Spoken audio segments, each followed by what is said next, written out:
বিশ্বের অন্যতম বৃহৎ অর্থনৈতিক শক্তি ভারত ও ইউরোপীয় ইউনিয়ন প্রায় ২০ বছর ধরে দর কষাকষির পর এক ঐতিহাসিক ঘোষণা দিয়েছে দুই পক্ষ, যেখানে বলা হয়েছে মুক্ত বাণিজ্য চুক্তির খুব কাছাকাছি আছে এই দুই বাণিজ্য অংশীদার। কিন্তু হঠাৎ করে কেন এই চুক্তি? এর সঙ্গে কি তৃতীয় কোনো পক্ষের যোগসূত্র আছে? ২৬ জানুয়ারি ভারতের প্রজাতন্ত্র দিবসে প্রধান অতিথি হিসেবে উপস্থিত থাকবেন ইউরোপিয়ান কমিশনের president Ursula von der Leyen এবং ইউরোপিয়ান কাউন্সিলের president Antonio Luis Santos da Costa. রাষ্ট্রীয় আনুষ্ঠানিকতার বাইরে এই সফরের মূল আলোচ্য বিষয় ভারত ইইউ মুক্ত বাণিজ্য চুক্তি। সম্ভাব্য চুক্তিকে বলা হচ্ছে মাদার অফ অল ডিলস। যুক্তরাষ্ট্রের উচ্চ শুল্ক আরোপের হুমকির মুখোমুখি দাঁড়িয়ে এই আলোচনায় বসতে যাচ্ছে ভারত ও ইইউ। বিশ্লেষকদের মতে এই চুক্তি আসলে যুক্তরাষ্ট্রের অনিশ্চিত বাণিজ্য নীতির বিরুদ্ধে একটি কৌশলগত প্রতিক্রিয়া।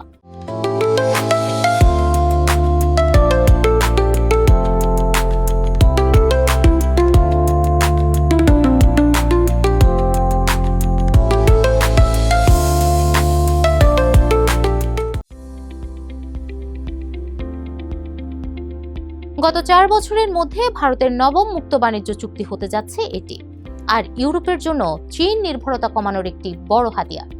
চুক্তি হলে ভারত ও ইউরোপীয় ইউনিয়নের মধ্যে তৈরি হবে প্রায় ২ বিলিয়ন মানুষের একটি মুক্ত বাজার, যা বিশ্বের মোট জিডিপির প্রায় ১/৪। উভয় পক্ষই বলছে শুধু অর্থনৈতিক নয়, বরং এক ধরনের ভূরাজনৈতিক বার্তা দিচ্ছে এই চুক্তি। ইতোমধ্যে ভারতের সবচেয়ে বড় বাণিজ্যিক অংশীদারের রূপ নিয়েছে ইউরোপীয় ইউনিয়ন। ২০২৩ সালে ইউরোপে প্রায় ৭৬ বিলিয়ন মার্কিন ডলারের পণ্য রপ্তানি করেছে ভারত। বিপরীতে ইউরোপ থেকে আমদানি করেছে ৬১ বিলিয়ন মার্কিন ডলারের পণ্য। অর্থাৎ ইইউ জোটের সঙ্গে ভারতের বাণিজ্য উদ্বৃত্ত প্রায় ১৫ বিলিয়ন ডলারের। ইইউর সঙ্গে বাণিজ্য রপ্তানি ৭৬ বিলিয়ন ডলার, আমদানি ৬১ বিলিয়ন ডলার, বাণিজ্য উদ্বৃত্ত ১৫ বিলিয়ন ডলার। একটা সময় ইউরোপে পণ্য রপ্তানিতে জিএসপি সুবিধা পেত ভারত। এর অধীনে অনেক পণ্য বিনা শুল্কে ইউরোপে রপ্তানি হতো। ২০২৩ সালে জিএসপি সুবিধা বাতিল হলে ইউরোপের বাজারে কঠিন প্রতিযোগিতার মুখে পড়ে বেশ কিছু ভারতীয় পণ্য।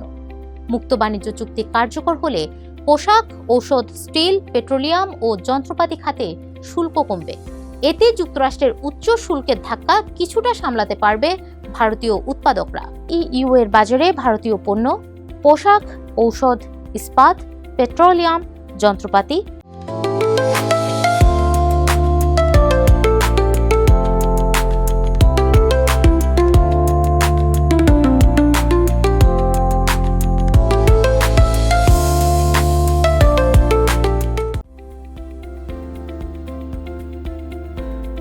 ইউরোপের চোখে দ্রুত বর্ধমান এক বাজার ভারত, বিশ্বের চতুর্থ বৃহত্তম অর্থনীতির দেশ।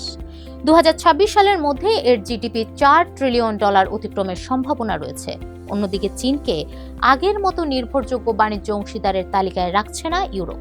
তাই ভারতকে সামনে রেখে পণ্যের সরবরাহ শৃঙ্খল নিশ্চিতের পাশাপাশি নতুন বিনিয়োগের ক্ষেত্র এবং দীর্ঘমেয়াদী অংশীদারিত্ব তৈরির লক্ষ্য ইইউর।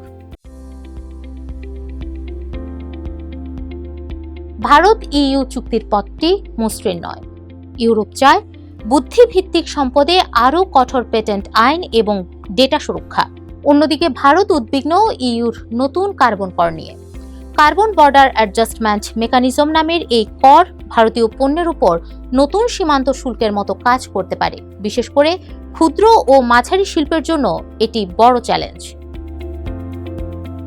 এই চুক্তি উভয় পক্ষকে লাভবান করবে, নাকি তৈরি হবে একটি অসম বাণিজ্য সম্পর্ক?